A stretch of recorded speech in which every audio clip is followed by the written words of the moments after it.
This is the first router when you hit in China. Okay, and from there we can do lots of testings, and so if you can get a computer in China, you can test different kind of packages. So I try to test TCP, UDP, different ports, and also I tried if the connection, if it's bidirectional or just one direction. I mean, if for this blocked IP, can I still send package to China but cannot get package back, or can China send package to me but I cannot send any reply? And what I found is no package can go through in either directions. And the second feature is there are lots of IPs got blocked. I estimate that simultaneously, there are something like 1,000 level IPs blocked related to our network. And besides those, there are still many IPs for like voanews.com, voa.gov, or Human Rights in China website. Those IPs, they are always blocked. But since we keep switching to new IPs, so they kind of have to run after us. So that's certain number of IPs. And the third feature is that they have to block those traffic out of a huge number of bandwidths. And by the end of last year, the bandwidth is 18 gigabits per second, and they're growing, they're doubling every 6 months. So now it's probably 36 gigabytes per second. That's in total. And as we see in the previous page, they are blocking at the first router you enter China. There are only a couple of such routers, so that's lots of bandwidth for each of those routers. So the question is, who are doing this? I mean, who is the vendor, and what they did, and how we can disable it. There are a book written by Ethan Gutman called "Losing New China." I think that's the title. And he talked with someone in Cisco, and he said Cisco actually customized their router for China specifically for the purpose of censoring the internet traffic. I mean, the way China needs. And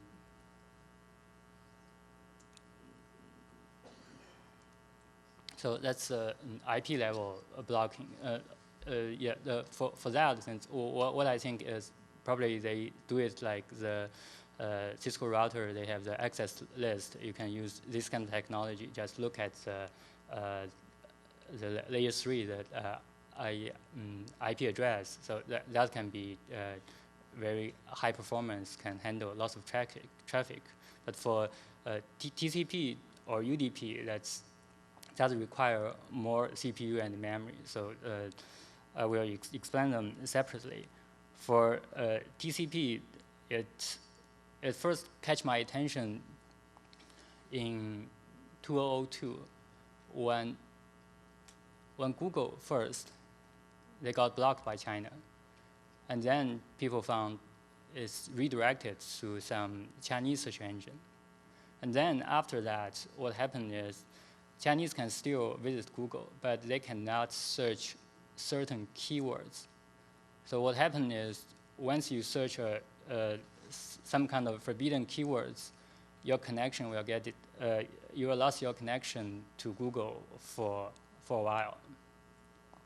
So to study this, we started to think it's something related to the URL. Since Google use get method, so the keyword you are searching is appended to to Google's URL. So we tried to query a Chinese website with the string appended. And then we observe similar phenomena from United States. Okay. So the key is your offending package need to go through the boundary between China and the rest of the world. And then we still try to go further. Since for TCP-related blocking, one key is if you want to track the session. So we want to try the simplest way. We are thinking maybe they only block based on a single package. So we try that. For HTTP traffic, what you have is you have get, space, and slash, and then your URL. So there is where the keyword can be found. So then we try this, and we found out that indeed only a single package with start with get space slash and then the keyword, then you will got a reset package. So if you are doing, you are really visiting a website, what happens is once you send out the GET request, your TCP connection will receive a reset package with all the source IP, the IP port, and sequence number, everything is matched. So your connection will be teared down. And moreover, these four parameters, the source port, source IP, destination IP, and destination port, they are on a blacklist. So from that, if you send out a package without the keyword, I mean a TCP package, still you will get a reset. So this is why when people search some forbidden words, and then they cannot connect to Google for a while. And next thing, yeah, I wish I could show you here, but so I will only explain to you. So the next thing we want to figure out is, since it's for any IP, any web server, any IP, you can observe this, even there is no computer live behind that IP. So there is some IP like not used in China. So you send a package, get space, a keyword, and still you will get a reset package back. So we want to know who is sending this reset package. So the trick is like what happened with traceroute. So you adjust your TTL, the time to live, so your package will not reach all the way to the local network of that IP, either dead or live. And then for you using the traceroute data we just got, we found that this IP in red is okay. TTL 13 is what you need. So if you tune your TTL to 12 and send out the keyword package, you won't get anything. If you turn it to 13, then you will get the reset package. So everything is everything going on about the TCP session hijacking is related to this router in I mean somewhere around this router in red. And so you can see this is so the first router is here when you enter China. So this is the third router. So this is kind of pattern we found for this TCP session hijacking. It's we scan like 1,000 IPs covered everywhere in China, and so they are mostly at the second or third router when you enter China. So here, and another thing worth mentioning is if you are sending your forbidden package to a live web server, then it should send you, that live web server should send you a reset, because you are, without the TCP handshaking, you directly send it a web request. But if you are doing this to China with a keyword in it, you will receive two reset package. One is from the web server, one is from this kind of engine. So here the theory behind it is it's kind of a sniffing. So it still allow your package to go through to reach the real web server, but it will get a copy and then tear down your TCP connections.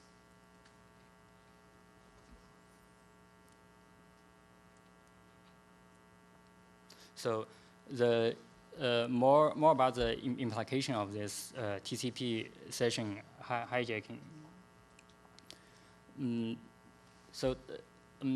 Here, they only need to look at the URL. And also notice that, think about what happened for proxy server. Since when the website is blocked, the first response is we can use a proxy server outside China and access that website.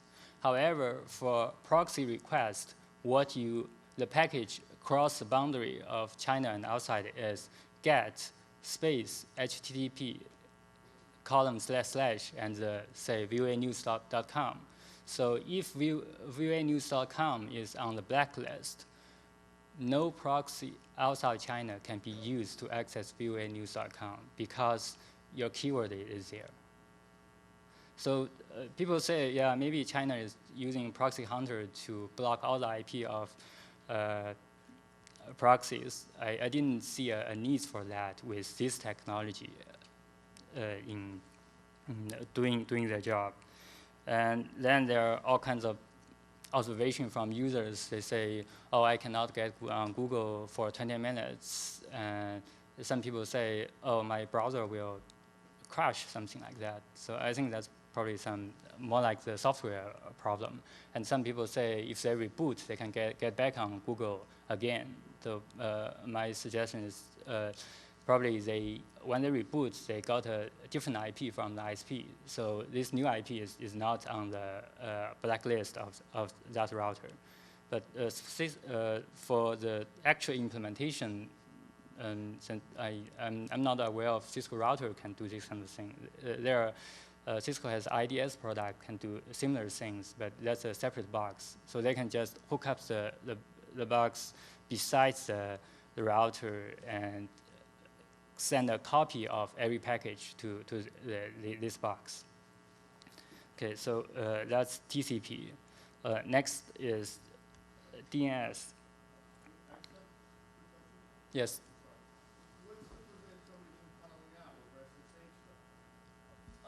I'm sorry, could you repeat the question? Yes, that's what you have to have. So either you need to use certain encryption technology like SSL, SSH, and also we are actually using some specialized encryption. So everything will looks like HTTP traffic, but the encryption happen inside the application level data. The reason for this is we wanted to be able to use corporate networks. Since many companies has an intranet, and all the traffic has to go through their HTTP proxy, and they do not allow anything other than port 80. So yeah, right now we have some network in place that people can use. So yeah, we know how to get around it, but still this creates some performance issue or stability issue for us. So we hope we can disable it. Okay. So for DNS hijacking, first it's applied to Google, and then at the end of September, there are some news come out that there are some other high-profile websites got redirected. So I look at that and realize that they're doing, what I observed at that time is for certain domain, like at that time, voa.gov. So for any, well, I tried like 30 DNS server in China. Any of those DNS server you query voa.gov, you get a bogus IP. And then, so some people in China say, okay, since my the ISP, the DNS server from my ISP is lying, so how about using a DNS server in the United States? So they try that, and still they get a bogus IP. And then some more advanced guys, they try to sniffer the traffic. They found 2 packages. So this maybe remind you the 2 packages we found before about the TCP. So I will run a little bit faster. So what happened is, along their network, and maybe accidentally, maybe that's the way they do it, related to the same router, if your DNS query package contains the keyword like voa.gov, and you hit that router with destination IP to any IP in China, if you're doing this from the United States, then you will get a response with the bogus IP. So this is also something you can test from the United States against some IPs, any IP in China. And you can play with the TTL trick to find out which router is this related to. Question? When you get the 2 DNS packets back, is one of them correct and one of them has the wrong IP, or do both of them have the wrong IP? In the case when you're doing it from China, querying a DNS server in the United States, you have one is correct, the other one is wrong. And the actual situation is kind of complicated because of the timing issue. In most cases, the wrong IP package will come back first. So anything like IE will be fooled to use that wrong IP. Okay. So next, I will show a flash that explains the idea I just mentioned, kind of in a more visual way. So some friends have to make this demonstration in February. So if you are in China and querying a DNS server in the United States, and you have to pass the router that somehow has some other things, probably carry a blacklist, so you will get the wrong IP back first. And if you are outside China and you are querying a DNS server, okay, so here it's saying the whole China got hijacked, hijacked results. So if you are in another country, and so everything goes fine. However, I brought this up again this year in February because VeriSign is saying that they're going to put a root server in China. So when you are, if you try to query this root DNS server, you say, oh, I don't know who I can ask about .com. So you want to ask this root server. However, why is not playing? If the root server is inside China and you will pass the router again and you will get the wrong IPs. So there are some complication related to the DNS hierarchy and the unicast IP, all those details. But still, for countries around China, there is a chance that there are going to be a chance they will pick up that root server and ask about, say, voa.gov, and then got a fake IP. And so more about the implication of the DNS hijacking thing. First is overblocking. And what they do is they are matching with kind of like, they're matching with wildcard. So anything .voa.gov will get a fake IP.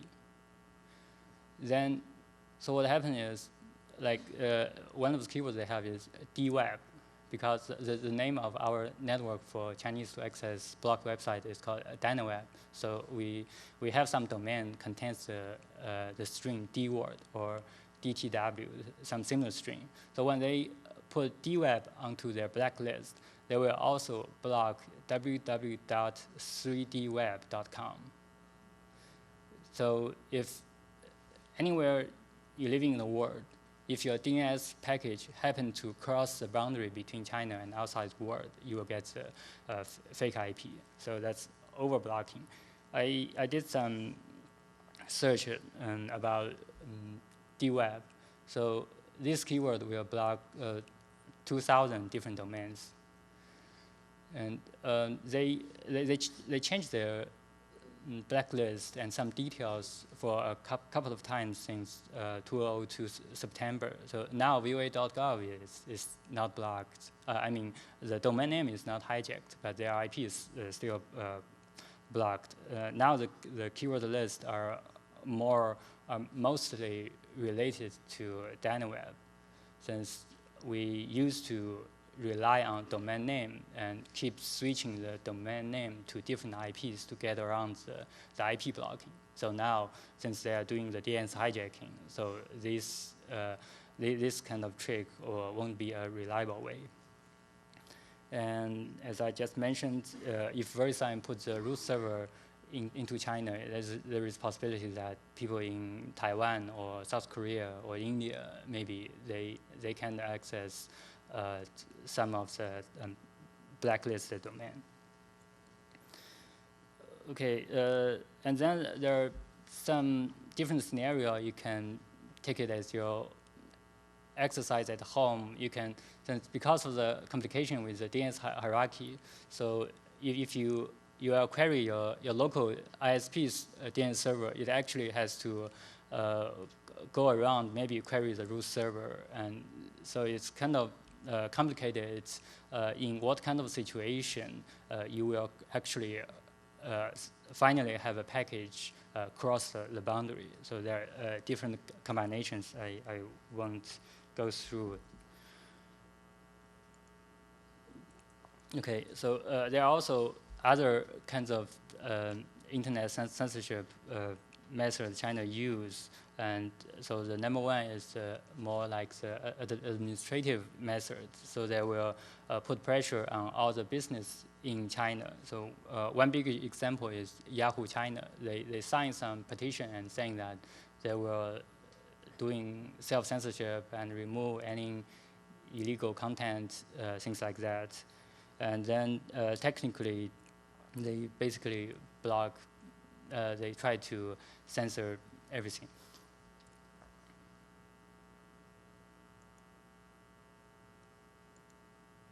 Okay, so a quick summary of what I just said. So China has developed huge capability to censor their internet traffic, and they're putting lots of people there. The human rights organizations say there are 30,000, and so but those people are working for government. So I guess nobody will work hard. So our small group is able to maintain DynaWeb and provide service to now tens of thousands daily visitors.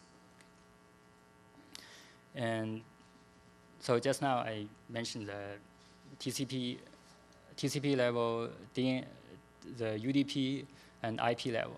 So next I'm going to move on to the other two layers. Wait a minute. You've got a bullet point on there that says made in the free world. Oh, okay. So, yeah, that's important. You've alleged that Cisco's behind this, but do you have anything other than allegations to back that up, or is it? The reason I ask is there's been Chinese router companies that have stolen Cisco firmware quite blatantly and gotten nailed for doing that. So, is it maybe possible that it's an adaptation of pirated Cisco source developed in China, not necessarily Cisco? Yeah, I don't have too much information about that. So for the technically, I'm studying it as a black box, and there are various reports. One is from Ethan Gutman, and the other one is from Greg Walton, the Golden Shell report, and he's saying that Nortel is doing that, and also there are kind of some kind of network security fair in China, and there you can see lots of vendors trying to sell this kind of product to China. Yeah, no, I don't have really specific information for that. Okay, question.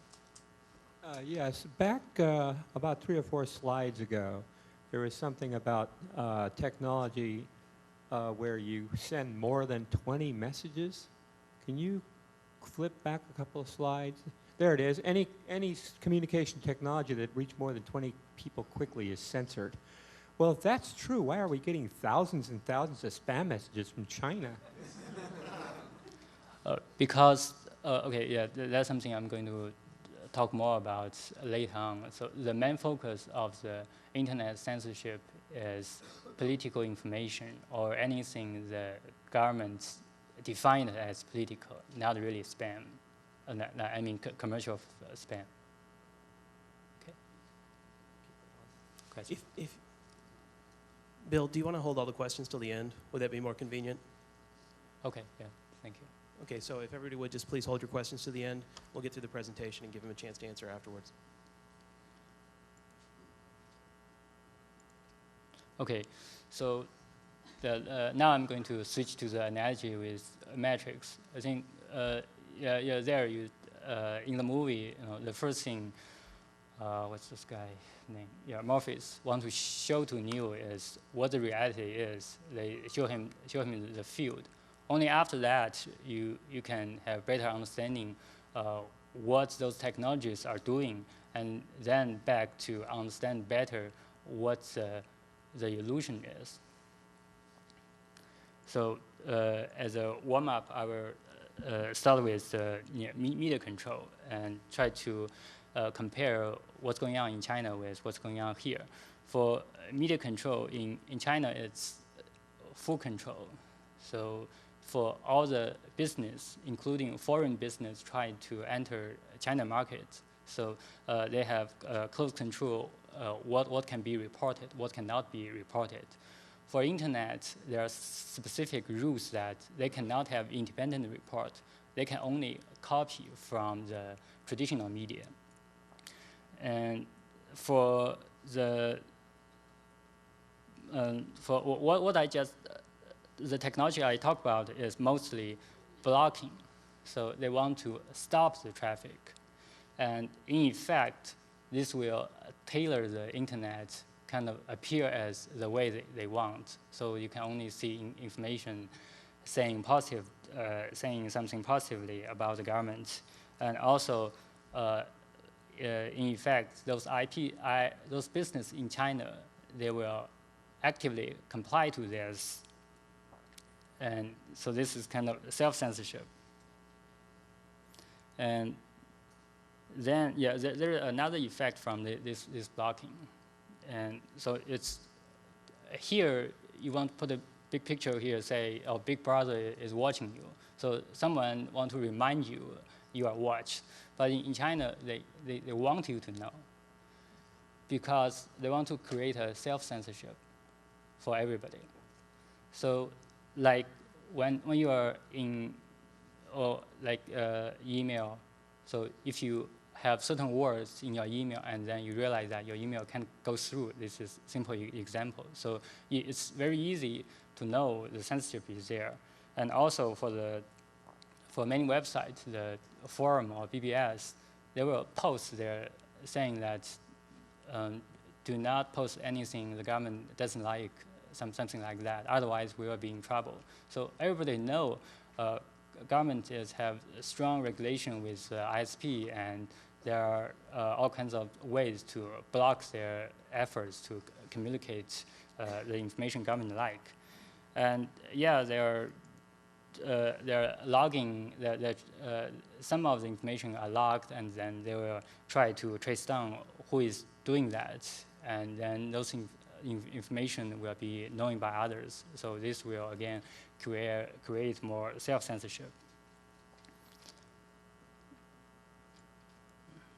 So let's go more directly to the real world in China. So so people are arrested for what they're doing on the internet. So from the left to right, so this man is webmaster. So because he hosts websites and allowing people to say something about democracy or the government corruption, then he was arrested. And this girl in the middle, what she did is she wrote articles and posted on the internet, and those are rather mild articles. And after a while, he caught attention, and then very likely the ISP gave out her IPs, and then policeman is able to track her down. So yeah, there are, for this kind of activities, there are like maybe hundreds of writers famous on the internet. So many of them got different kinds of harassment or sent to jail. And the third one is even more low-key. What she did is she received information related to Falun Gong through email from some email server outside China. And she was arrested just for this. So the next step is, so for those people who got into prison, so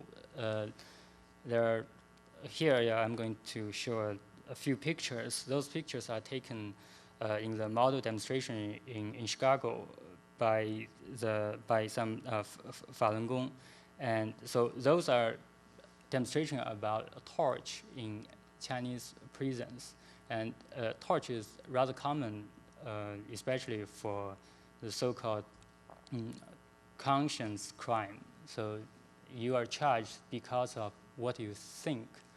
And so think about it, this is different from someone steals something and he got caught. So he will say, oh, I didn't do it. Or he may say, oh, I'm sorry, so please do not charge me too much. But for this kind of so-called crime, many people will insist on think the way that they think is right. So the authority will try to. So this is why there are more cases of torch for those kind of so-called crime.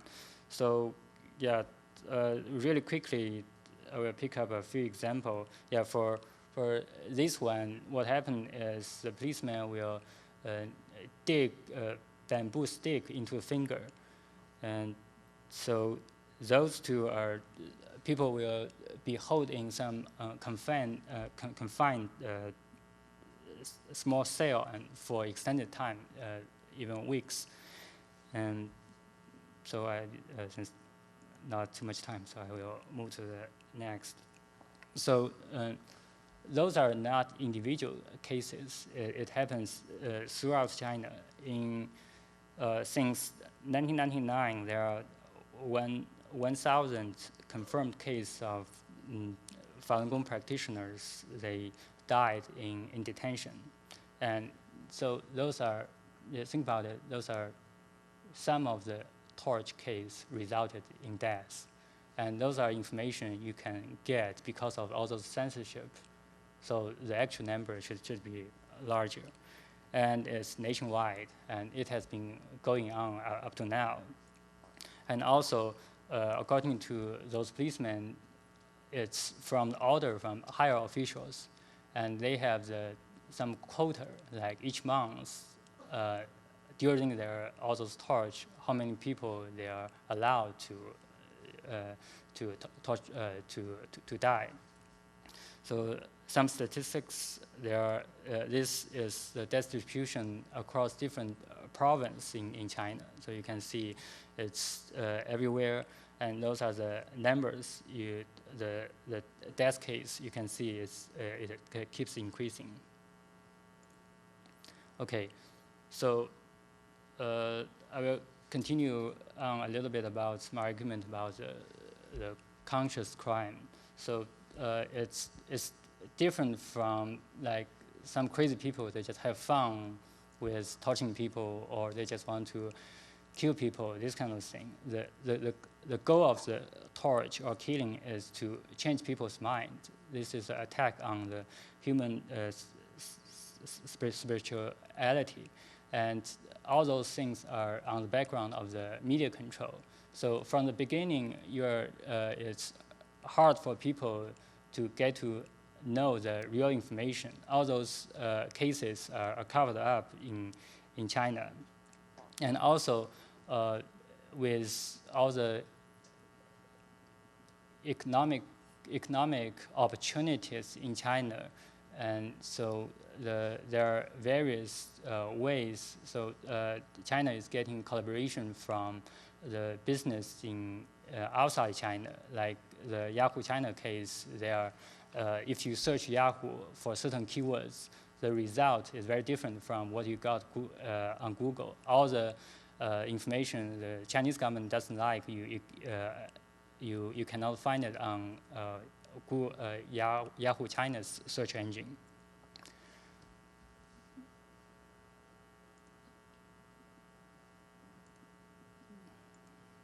Okay, so I think all those things should come to an end. First, I think more and more people are being aware of this, and what I think important is we want to facilitate the information flow of what's going on in China to here, and also let them flow inside China. So that's what I'm trying to do. And also you can share those information with your friends. So at last slide summary, there are severe human rights violation in China, and China controls the internet and also all kinds of information channels. And so to learn more information, you can faluninfo.net, that's more about persecution related to Falun Gong, and hrichina.org, so that's the human rights in China website. And 6.4 memo, that's about June 4th, Tiananmen Square. And China 21, that's about the persecution related to Christian. And yeah, they have, their website is not very good. I tried to find a picture there. I remember I saw it about a torch picture, but I can't find it. And also our website, dit-inc.us. And you can contact me at this email address. Okay, so now we are open to questions. Go ahead. Just on what you were saying about the DNS hijacking, if you can get a list of the sites that are returning the bad DNS information, could it be possible to build hosts files which you could then send in to get around that?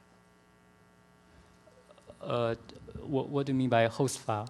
You mean locally put on users? Okay, yeah. So since it's kind of related to our more details of our network. So you need a way to tell the users in China the IP of our network, which is keep changing because China will try to block it.